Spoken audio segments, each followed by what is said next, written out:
Hello friend, this is Gyanendra Kumar, currently working in a railway PSU. I welcome you all on my YouTube channel that is Concepts Through Questions. अब तक हमने irrigation engineering का 2 chapter ख़त्म कर लिया है। पहला chapter था irrigation and methods of irrigation and second chapter हमारा था सॉइल मॉइस्चर प्लांट रिलेशनशिप्स। इसके सारे ऑब्जेक्टिव एंड कन्वेंशनल क्वेश्चंस हमने कर लिए थे with full coverage of theory. आज हम इरिगेशन इंजीनियरिंग का ही third chapter that is water requirements of crops पढ़ने जा रहे हैं। ये चैप्टर पूरे इरिगेशन इंजीनियरिंग में काफ़ी इम्पोर्टेंट है और इससे गेट और इंजीनियरिंग सर्विसेज दोनों में काफ़ी क्वेश्चन प्रीवियस ईयर में पूछे गए हैं और इन फ्यूचर भी पूछे जाएंगे। तो इस चैप्टर को हम लोग बढ़िया से पढ़ेंगे। ये हमारा वाटर रिक्वायरमेंट्स ऑफ क्रॉप्स का पहला लेक्चर होगा। चलिए शुरू करते हैं। वाटर रिक्वायरमेंट्स ऑफ क्रॉप्स क्या कहता है? The water requirement varies with the crop as well as with the place. मतलब डिफरेंट क्रॉप्स के लिए डिफरेंट अमाउंट ऑफ वाटर का रिक्वायरमेंट होगा, ठीक है। और अगर मान लीजिए सेम टाइप्स ऑफ क्रॉप्स भी है और डिफरेंट प्लेसेस पे अगर वो है तो वाटर का रिक्वायरमेंट भी वेरी होगा। मान लीजिए कि धान का खेती है तो धान की खेती में वाटर का रिक्वायरमेंट ज़्यादा होता है, ठीक है। गेहूँ की खेती है तो गेहूँ की खेती में वाटर का रिक्वायरमेंट कम होता है। और मान लीजिए कि धान की खेती कहीं ऐसे जगह पे है जहाँ रेनफॉल बहुत ज़्यादा होता है तो वहाँ हमारा इरिगेशन वाटर का रिक्वायरमेंट थोड़ा कम होगा, ठीक है। अगर वही धान की खेती कहीं ऐसे जगह पे है जहाँ रेनफॉल काफ़ी कम होता है तो हमको इरिगेशन वाटर ज़्यादा प्रोवाइड कराना पड़ेगा। तो इसलिए बोल रहा है कि वाटर रिक्वायरमेंट जो है वेरी करता है क्रॉप पे और किस प्लेस पे वो क्रॉप को बोया गया है, वो क्रॉप को उगाया गया है, ठीक है। तो दोनों पे डिपेंड करता है। लिमिटिंग सॉइल मॉइस्चर कंडीशंस, इस कॉन्सेप्ट को हमने सॉइल मॉइस्चर प्लांट रिलेशनशिप्स का पहला लेक्चर में भी कवर किया था। जस्ट यहाँ एक ओवरव्यू देख लेते हैं। मान लीजिए कि ये आपका ऑप्टिमम मॉइस्चर कंटेंट लेवल है, ठीक है, और ये आपका फील्ड कैपेसिटी है और ये आपका परमानेंट बिल्टिंग पॉइंट है। तो वाटर कंटेंट को आप जैसे ही ऑप्टिमम मॉइस्चर कंटेंट लेवल से ज़्यादा करते हैं तो रेट ऑफ ग्रोथ आपका कम जाता है, और ऑप्टिमम मॉइस्चर कंटेंट लेवल से वाटर को अगर कम करते हैं तो भी आपका रेट ऑफ ग्रोथ कम होता है। तो ऐसा क्यों होता है? पहले भी मैंने आपको जैसे बताया था कि किसी भी प्लांट के ग्रोथ के लिए वाटर के साथ साथ एयर सर्कुलेशन भी चाहिए, ठीक है। अगर उसके मिट्टी के सारे वॉइड्स आप फिल कर देंगे पानी से तो एयर का सर्कुलेशन कट ऑफ हो जाएगा, तो भी प्लांट का ग्रोथ प्रॉपर नहीं हो पाएगा। तो इस केस में क्या करते हैं हम कि पानी का अमाउंट ज़्यादा डालते हैं। मान लीजिए ऑप्टिमम मॉइस्चर कंटेंट है, उससे वाटर का लेवल बढ़ा रहे हैं तो क्या होगा कि वॉइड्स ज़्यादा फिल होते चले जाएंगे पानी से, तो एयर सर्कुलेशन कट ऑफ हो जाएगा, तो रेट ऑफ ग्रोथ भी कम जाएगा। और फील्ड कैपेसिटी से ज़्यादा पानी देते हैं तो और रेट ऑफ ग्रोथ कम हो जाएगा। उसी तरह इधर अगर जाते हैं तो वाटर का लेवल कम कर रहे हैं, मॉइस्चर कंटेंट को घटा रहे हैं, तो due to deficiency in moisture content यहाँ प्लांट का ग्रोथ कम हो रहा है। तो यहाँ इस पॉइंट से इधर जाने में वाटर कंटेंट का डिफिशेंसी कारण प्लांट का ग्रोथ कम हो रहा है और इधर एयर सर्कुलेशन कट ऑफ होने के कारण प्लांट का ग्रोथ कम हो रहा है। ये कॉन्सेप्ट पहले ही बताया जा चुका है। आगे है crop seasons and crop of India. There are 2 main crop seasons of India. कौन कौन सा क्रॉप सीजन है? Rabi and kharif. Rabi crop season में जो फसल होते हैं उसको क्या बोलते हैं? रबी क्रॉप्स या विंटर क्रॉप्स। और खरीफ सीजन में जो फसल होते हैं उसको खरीफ क्रॉप्स या मानसून क्रॉप, ठीक है। अब खरीफ क्रॉप कौन कौन से होते हैं ये आपको याद रखना चाहिए, क्योंकि जब भी आप कन्वेंशनल क्वेश्चन सोल्व करेंगे तो आपको ये पता होना चाहिए कि इनमें से कौन खरीफ क्रॉप्स है और इसका क्या टाइम पीरियड होता है, ठीक है। तो खरीफ क्रॉप्स कौन कौन से हैं ये आप याद रखिए। कौन कौन? राइस, ग्राउंडनट्स, ज्वार, मेजे, मिलेट, कॉटन, बाजरा, टोबैको, सोयाबीन, ठीक है। इसका टाइम पीरियड क्या होता है? अप्रैल टू सितंबर, ठीक है। रबी क्रॉप्स कौन कौन से होते हैं?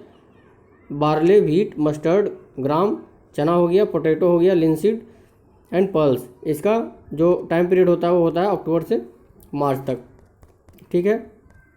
On the basis of their irrigation requirements crops classified as dry crops and wet crops. अब इरिगेशन रिक्वायरमेंट के बेसिस पे भी क्रॉप को 2 पार्ट में क्लासीफाई करते हैं। कौन कौन सा? ड्राई क्रॉप्स और वेट क्रॉप्स। ड्राई क्रॉप्स वैसे होते हैं जिनमें इरिगेशन वाटर का रिक्वायरमेंट ना के बराबर होता है, मतलब मेनली वो रेनफॉल वाटर पे डिपेंड करते हैं। रेनफॉल के कारण जो भी सॉइल में मॉइस्चर कलेक्ट हो जाते हैं उसी मॉइस्चर को यूज करके अपना ग्रोथ करते हैं। उनको क्या कहते हैं, ड्राई क्रॉप्स। और वेट क्रॉप्स ऐसे कहते हैं जिनको बिना इरिगेशन वाटर का ग्रोथ कराना संभव नहीं है। ठीक है, तो वेट क्रॉप्स इरिगेशन वाटर पर डिपेंड करते हैं और ड्राई क्रॉप्स रेनफॉल वाटर पर डिपेंड करते हैं। Crop period and base period. अब इस कॉन्सेप्ट को पहले भी बता चुका हूँ, बट एक बार जस्ट एक फिगर से देख लेते हैं क्विकली। बेस पीरियड क्या होता है, फर्स्ट वाटरिंग से लेके लास्ट वाटरिंग तक। और क्रॉप पीरियड क्या होता है, बीज की बुआई से लेके फसल की कटाई तक के पीरियड को। ठीक है, क्रॉप पीरियड बीज की बुआई से लेके फसल की कटाई तक के पीरियड को क्रॉप पीरियड कहते हैं। और बीज के बोने से जस्ट पहले वाटरिंग जो होता है, फर्स्ट वाटरिंग से लेके लास्ट वाटरिंग तक जो होता है बेस पीरियड होता है। ठीक है, वैसे तो crop period practically base period से ज़्यादा होता है, जैसे आप देख सकते हैं फिगर में, बट थ्योरेटिकली हम दोनों को सिमिलर मान के चलते हैं। ठीक है, इस कॉन्सेप्ट को पहले बताया जा चुका है। Duty of water and delta. Duty क्या होता है, it is usually defined as the area of land in hectares. ठीक है, which can be irrigated for growing any crop if 1 cubic meter per second of water is supplied continuously to the land for the entire base period of the crop. मान लीजिए किसी crop का base period D days है, उस पूरे D days में अगर 1 metre cube पर सेकेंड से वाटर कंटिन्यूसली सप्लाई किया गया है और उस वाटर से जितना भी हेक्टेयर ऑफ लैंड इरीगेट होता है तो उसका क्या कहलाएगा, ड्यूटी। ठीक है, अगर कनाल से हम इरीगेशन कर रहे हैं, ठीक है, तो उस केस में जो ड्यूटी होगा वो क्या कहलाएगा, फ्लो ड्यूटी और सिंपल ड्यूटी। ठीक है, ये सारा केस जो है कनाल के लिए है। ठीक, अगर कनाल से अपने लैंड को इरीगेट कर रहे हैं तो उस केस में ड्यूटी जो होगा वो क्या कहलाएगा, फ्लो ड्यूटी और सिंपल ड्यूटी। ठीक है, in case of storage irrigation, मान लीजिए कि हम टैंक या रिजर्वायर की सहायता से एरिया को इरीगेट कर रहे हैं, तो उस केस में ड्यूटी का जो डिफिनीशन होगा वो ऐसा होगा कि area of field in hectares that can be irrigated by 1 cubic million, मतलब 10⁻6 metre cube of water stored in the tank और reservoir is called storage duty और क्वांटिटी ड्यूटी। ठीक है, मान लीजिए कि टैंक या रिजर्वायर में 1 cubic million वाटर स्टोरेज है और उससे जितना भी एरिया हेक्टेयर में इरीगेट हुआ वो क्या कहलाएगा, स्टोरेज ड्यूटी या क्वांटिटी ड्यूटी। ठीक है, 10⁻6 मीटर क्यूब वाटर से जितना एरिया इरीगेट हुआ वो स्टोरेज ड्यूटी या quantity duty in case of tank और रिजर्वायर। ठीक है, in case of a well और tubewell the area which can be irrigated by the well और tubewell annually is called the duty of the well. Well और tubewell से अगर हम area को इरीगेट कर रहे हैं तो उस केस में ड्यूटी का डिफिनेशन जो होता है कि जितना भी एरिया इरीगेट होगा annually with the help of well और ट्यूबवेल, उसको क्या बोलेंगे, ड्यूटी ऑफ वेल या ड्यूटी ऑफ ट्यूबवेल। ठीक है, अब है डेल्टा। डेल्टा क्या होता है, it is the total depth of water applied over an irrigated land at different watering throughout the entire base period of the crop. It is denoted by the symbol delta and express in centimetre और metre. कहने का मतलब हुआ कि मान लीजिए धान का खेती है, तो धान का खेती में टोटल पानी चाहिए 120 सेंटीमीटर। तो ये 120 सेंटीमीटर ऐसा तो नहीं है कि एक ही बार डाल देंगे तो सारा धान का खेती हो जाएगा, नहीं, ये पूरे बेस पीरियड में अलग अलग अमाउंट में अपने को रिक्वायर्ड होगा। ठीक है, मान लीजिए धान की खेती हो रहा है तो बीज की बुआई होगा, उस समय कुछ वाटर का रिक्वायरमेंट होगा। अगर प्लांट का ग्रोथ सर्टेन हाइट तक हो गया है उसके बाद कुछ वाटर का रिक्वायरमेंट होगा। उसके बाद प्लांट को उखाड़ कर दूसरे खेत में लगाएंगे, वहाँ वाटर का रिक्वायरमेंट होगा धान की खेती में। तो डिफरेंट टाइम में डिफरेंट अमाउंट्स ऑफ वाटर का रिक्वायरमेंट होगा। तो वही बोल रहा है it is the total depth of water applied over an irrigated land at different watering throughout the entire base period of the crop. ठीक है, तो डेल्टा क्या होगा, सारे वाटर को अगर ऐड कर देंगे, पूरे बेस पीरियड में जितना भी वाटर हमने अप्लाई किया है उसको ऐड कर देंगे तो उसका डेल्टा होगा। उसको हम सेंटीमीटर या मीटर में एक्सप्रेस करते हैं। ठीक है, और सिंबल क्या है डिनोट करने का, ये ट्रायंगल शेप। ठीक है, अब ये डाटा कुछ आप याद रखिए, राइस का 120 सेंटीमीटर होता है डेल्टा, व्हीट का जो गेहूं का होता है वो 30 सेंटीमीटर होता है, शुगर केन का 120 सेंटीमीटर होता है, वेजिटेबल का 45 सेंटीमीटर होता है, फोडर का 22.2 सेंटीमीटर होता है। यह ऑब्जेक्टिव क्वेश्चन में कहीं कहीं आपको मिल जाएगा ऐसे क्वेश्चंस। ठीक है, relationships between duty and delta. ठीक है, अब मान लीजिए कि आपके पास एक प्लॉट है जिसका एरिया है डी हेक्टेयर। ठीक है, मान लीजिए इसमें कि delta amount of water, delta depth of water आपने इसमें सप्लाई किया। ठीक है, तो टोटल हम पूछेंगे कि टोटल कितना मीटर की वाटर इसमें कलेक्ट हो गया, तो आप क्या बताएंगे कि D into delta hectare metre. मान लीजिए डेल्टा आपका मीटर में है और डी आपका हेक्टेयर में है, तो कितना वाटर कलेक्ट हो गया, D into delta hectare metre. ठीक है, अब मान लीजिए कि सेम फील्ड एरिया में आपका डी हेक्टेयर लैंड है, अगर 1 मीटर क्यूब पर सेकंड से बी डेज के लिए हम वाटर सप्लाई किए तब कितना वाटर कलेक्ट हो गया, ठीक है। तो बी डेज है, तो बी डेज को पहले सेकेंड में बदलेंगे, ठीक है। तो बी इंटू 24 इंटू 60, ठीक है, ये सेकेंड हो गया। और 1 मीटर क्यूब पर सेकेंड से हम भेज रहे हैं पानी को, तो 1 into B into 24 into 60 cubic metre हो गया। तो ठीक है, मतलब बी डेज में 1 मीटर क्यूब पर सेकेंड से पानी आया, ठीक है, डी हेक्टेयर लैंड में। तो कितना पानी आ गया, ये 1 into B into 24 into 60 cubic metre. और डी हेक्टेयर लैंड में ही अगर डेल्टा डेप्थ ऑफ वाटर आपको सप्लाई करना था, तो कितना वाटर कलेक्ट हो गया था, d into delta hectare metre या d into delta into 10⁴ cubic metre, ठीक है, क्योंकि 1 हेक्टेयर में कितना होता है, 10⁴ मीटर स्क्वायर होता है, ठीक है। अब दोनों को आप इक्वेट कर देंगे तो क्या आ जाएगा, D equal to 8.64 into B divided by delta, ठीक है, दोनों को इक्वेट कर देंगे। अब ये फॉर्मूला बहुत इंपॉर्टेंट है, ठीक है, बहुत सारे क्वेश्चंस इससे सॉल्व होंगे, ठीक है। इसको याद रखना बहुत ही आसान है, D for duty and D for delta, ठीक है। तो D into delta equal to 8.64 B, D into delta equal to 8.64 B, ठीक है। Factors affecting duty of water, कौन कौन सा फैक्टर है जो ड्यूटी को अफेक्ट करता है। सबसे पहला है types of crop, the crop which require larger quantities of water have lower duty of water than for the crops which requires less quantities of water. कहने का मतलब वो ऐसा हुआ कि अगर किसी क्रॉप को क्वांटिटी ऑफ वाटर ज़्यादा रिक्वायरमेंट है तो उस केस में हमारा ड्यूटी क्या होगा, कम होगा, क्योंकि ड्यूटी क्या होता है, एरिया ऑफ लैंड, कितना एरिया ऑफ लैंड इरिगेट हुआ अगर 1 मीटर क्यूब पर सेकेंड से वाटर को सप्लाई किए फॉर बेस पीरियड, ठीक है, तो कितना हेक्टेयर ऑफ लैंड इरिगेट हुआ। तो अगर किसी क्रॉप को ज़्यादा पानी का रिक्वायरमेंट है तो उस केस में हमारा क्या होगा, एरिया कम इरिगेट हो पाएगा।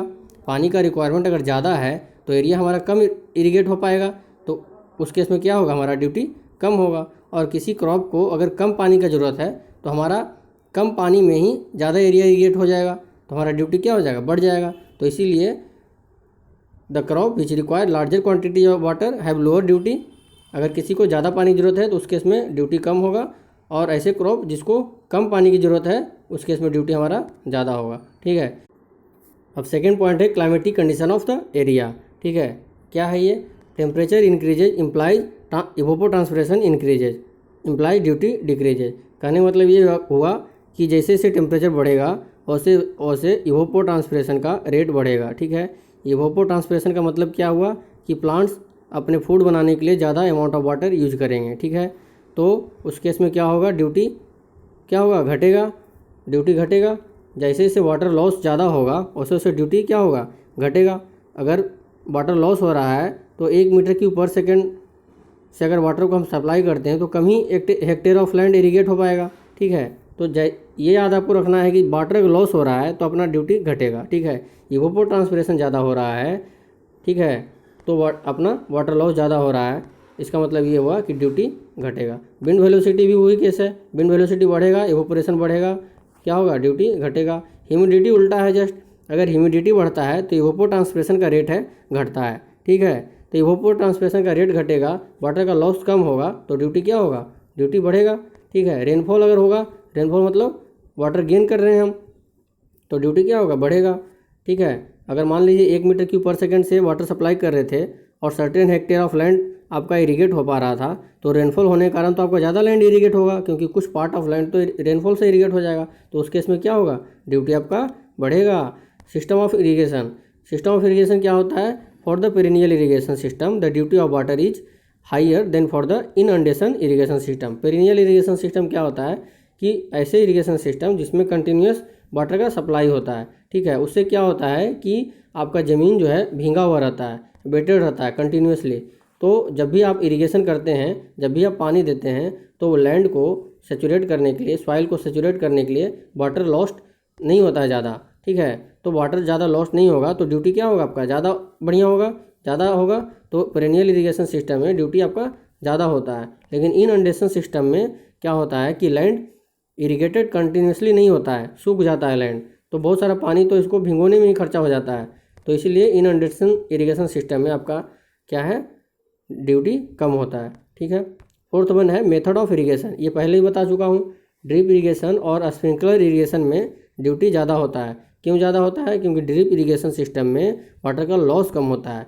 वाटर को हम उसके रूट जोन डेप्थ में डायरेक्टली सप्लाई करते हैं तो उसमें वाटर का लॉस कम होता है, तो ड्यूटी अपना ज़्यादा होता है। स्प्रिंकलर इरिगेशन सिस्टम में भी यही बात है, वाटर का लॉस कम होता है तो ड्यूटी अपना ज़्यादा होता है, ठीक है, compare to surface irrigation method, ठीक है। अगर फ्लड इरिगेशन ये सब से अगर कंपेयर करेंगे तो अपना ड्रिप इरिगेशन और स्प्रिंकलर इरिगेशन में ड्यूटी ज़्यादा होगा, ठीक है। कहता है कि poor quality of water implies lesser duty. कहने का मतलब क्या हुआ कि अगर मान लीजिए इरिगेशन वाटर में आपका सॉल्ट मौजूद है तो उस वाटर को एक्सट्रैक्ट आउट करने में, उसको एब्जॉर्व करने में प्लांट को काफ़ी टेंशन फोर्स लगाना पड़ेगा, तो उस केस में क्या होगा, आपका एरिया कम इरीगेट होगा। एरिया कम इरीगेट होगा तो क्या होगा, लेसर ड्यूटी होगा।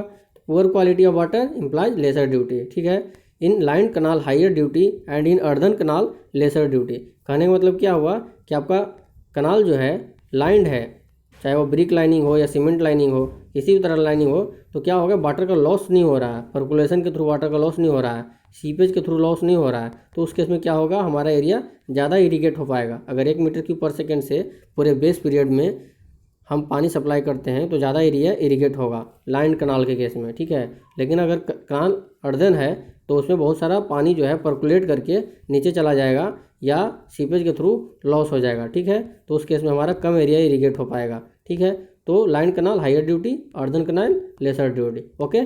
इन general when the base period of crop is long more water may be required thus resulting in a lower duty of water. कहने का मतलब ये हुआ कि अगर कोई क्रॉप है जिसका बेस पीरियड बहुत ज़्यादा है, ठीक है, तो ज़्यादा बेस पीरियड है, मान लीजिए कि मार्च में अगर कोई क्रॉप बोते हैं, मान लीजिए फसल को मार्च में बोते हैं और नेक्स्ट मार्च में अगर काटते हैं, लेट्स से जस्ट एक एग्जांपल बता रहा हूँ, तो 1 साल का बेस पीरियड हो गया, ठीक है, 1 साल का बेस पीरियड हो गया, तो उसमें क्या होगा, अपने को कई बार पटाना पड़ेगा, खेत को कई बार सिंचाई करना पड़ेगा, तो बहुत ज़्यादा पानी का रिक्वायरमेंट होगा, तो उस केस में क्या होगा, हमारा ड्यूटी कम होगा। तो इसलिए बोल रहा है कि when the base period of crop is long more water में भी रिक्वायर्ड, ज़्यादा पानी का जरूरत होगा, resulting in a lower duty of water, तो ड्यूटी क्या हो जाएगा, कम हो जाएगा, ठीक है। अब ये इंपॉर्टेंट है concept, duty at various places, ठीक है। मान लीजिए कि आपका ये रिवर है, ठीक है, ये आपका रिवर है, ठीक है, वहाँ से एक मेन कनाल आया, मेन कनाल से एक ब्रांच कनाल गया और ब्रांच कनाल से एक मेजर डिस्ट्रीब्यूटरी आया और मेजर डिस्ट्रीब्यूटरी से एक माइनर डिस्ट्रीब्यूटरी गया। क्या होता है, कनाल तो क्या है, वाटर को लाने के लिए एक चैनल है, ठीक है, मेजर डिस्ट्रीब्यूटरी भी क्या है, छोटा सा चैनल है वाटर को लाने के लिए, माइनर डिस्ट्रीब्यूटरी भी क्या है, उससे छोटा है, ठीक है। अब यहाँ पे आया, ये है आपका आउटलेट, ठीक है, ये मान लिया आपका इरिगेशन फील्ड है, this is the irrigation field, ठीक है, और ये वाटर कोर्स है, ठीक है, ये वाटर कोर्स है, ठीक है। वाटर कोर्स के जस्ट स्टार्टिंग में आपका आउटलेट है, ठीक है। यहाँ पे बोलता है कि control of irrigation department in share, irrigation department का काम इतना दूर तक है, ठीक है। उसके बाद वाटर कोर्स से आपको कैसे फील्ड में पानी को डाइवर्ट करना है और कैसे आपको लैंड को इरीगेट करना है, ये आप पर डिपेंड करता है, ठीक है। तो बोल रहा है इसमें इंपॉर्टेंट पॉइंट ये है, मान लीजिए आपका ये पॉइंट है, ये बी है, ये सी है, ये डी है, ये ई है और ये एफ है, ठीक है। तो मैं ये पूछना चाहता हूँ आपसे कि अगर हम यहाँ पे 1 मीटर क्यूब पर सेकंड से पानी सप्लाई कर रहे हैं तो मान लीजिए कि 1 हेक्टेयर लैंड इरीगेट होता है, ठीक है, ठीक है। तो मान लीजिए अगर यहाँ हम 1 मीटर क्यूब पर सेकंड से पानी सप्लाई कर रहे हैं तो क्या 1 हेक्टेयर लैंड हमारा इरीगेट होगा या नहीं होगा, क्या नहीं होगा, क्योंकि अगर 1 मीटर क्यूब पर सेकंड से यहाँ सप्लाई कर रहे हैं तो यहाँ पे पहुँचेगा कुछ, मान लीजिए 0.95 मीटर क्यूब पर सेकंड पहुँचता है, क्या, क्यों, क्योंकि इस वाटर कोर्स में बहुत सारा पानी इवोपरेशन के थ्रू या सीपेज के थ्रू लॉस हो जाएंगे, ठीक है। तो जब लॉस हो जाएंगे तो फील्ड में हमारा कम पानी पहुँचेगा, तो कम पानी पहुँचेगा तो हमारा एरिया कम इरीगेट हो पाएगा, ठीक है, लैंड हमारा कम इरीगेट हो पाएगा, तो ड्यूटी क्या होगा, इस पॉइंट पे हमारा कम होगा और इस पॉइंट पे हमारा ज़्यादा होगा, क्योंकि इस पॉइंट पे 1 मीटर क्यूब पर सेकंड से ज़्यादा एरिया इरीगेट हो पाएगा और इस पॉइंट से अगर हम 1 मीटर क्यूब पर सेकंड से देते हैं तो खेत में हमारा कम पानी पहुंचता है, जिससे हमारा कम एरिया इरीगेट हो पाता है, ठीक है। तो ड्यूटी यहाँ ज़्यादा होगा, यहाँ कम होगा, ठीक है। उसी तरह अगर हम यहाँ 1 मीटर क्यूब पर सेकंड से देते हैं तो हमारा 0.95 भी नहीं पहुँचेगा, मान लीजिए 0.9 पहुँचेगा यहाँ, तो एरिया और कम इरीगेट होगा, ठीक है, तो ड्यूटी और कम होगा। उसी तरह अगर यहाँ देते हैं 1 मीटर क्यूब पर सेकंड से तो ड्यूटी हमारा और कम होगा, यहाँ देते हैं 1 मीटर क्यूब पर सेकंड से तो कम एरिया और इरीगेट होगा, ठीक है। तो हम ये देख रहे हैं कि जैसे जैसे हम फील्ड से दूर जा रहे हैं टुवार्ड्स द रिवर तो हमारा क्या हो रहा है, ड्यूटी घट रहा है। इसलिए बोलता है duty at A is greater than duty of B, greater than C, greater than D, greater than E and greater than F, ठीक है। ड्यूटी क्या होगा, हमारा बढ़ता जाएगा। तो ये कॉन्सेप्ट आप याद रखिए, ये बहुत ही इंपॉर्टेंट कॉन्सेप्ट है, ये कई बार एग्जाम में पूछा गया है। ठीक है, ये है ड्यूटी एट फील्ड एंड ये है duty of the head of main canal. यहाँ जैसे आप देख रहे हैं कि यहाँ दिया हुआ है कि duty at the head of main canal, कौन सा, डीएफ, डीएफ क्या है, ये है। ठीक है, और ड्यूटी एट बी, बी क्या है, ड्यूटी एट बी। ठीक है, तो ये आप याद रखिए। इसी डायग्राम को हम समझने के लिए ये एक डायग्राम लाया हूँ जस्ट फॉर बेटर विजुलाइजेशन। ये जैसे देखिए आपका रिवर हो गया, ये आपका मेन कनाल है, ये ब्रांच कनाल है, ये देखिए मेजर डिस्ट्रीब्यूटरी है, ये माइनर डिस्ट्रीब्यूटरी है, और ये आपका वाटर कोर्स है। ठीक है, और ये आउटलेट है जिसका मैं बात कर रहा था। इस आउटलेट पे इरिगेशन डिपार्टमेंट का काम ख़त्म हो जाता है। इसके बाद आपको फील्ड में खुद ही वाटर को चैनलाइज करके पहुंचाना है। ठीक है, तो ये आप बेटर विजुलाइजेशन के लिए आप ये देख सकते हैं। यहाँ पे ये सिल्ट एक्सक्लूडर लगा हुआ है। ठीक है, सेडिमेंट एस्केप चैनल, ये मान लीजिए खेत में कोई सेडिमेंट ना आए, ठीक है, तो इसलिए यहाँ सेडिमेंट एस्केप हो जाता है। ठीक है, ये आप जस्ट देख सकते हैं। ठीक है, आई होप ये वीडियो आपको अच्छा लगा होगा और सारे कॉन्सेप्ट अच्छे से समझ में आया होगा। अगर फिर भी कोई डाउट और क्वेरी है तो आप कमेंट सेक्शन में लिख सकते हैं, और वीडियो अगर हेल्पफुल लगा तो आप चैनल को लाइक, शेयर एंड सब्सक्राइब करें। Thank you.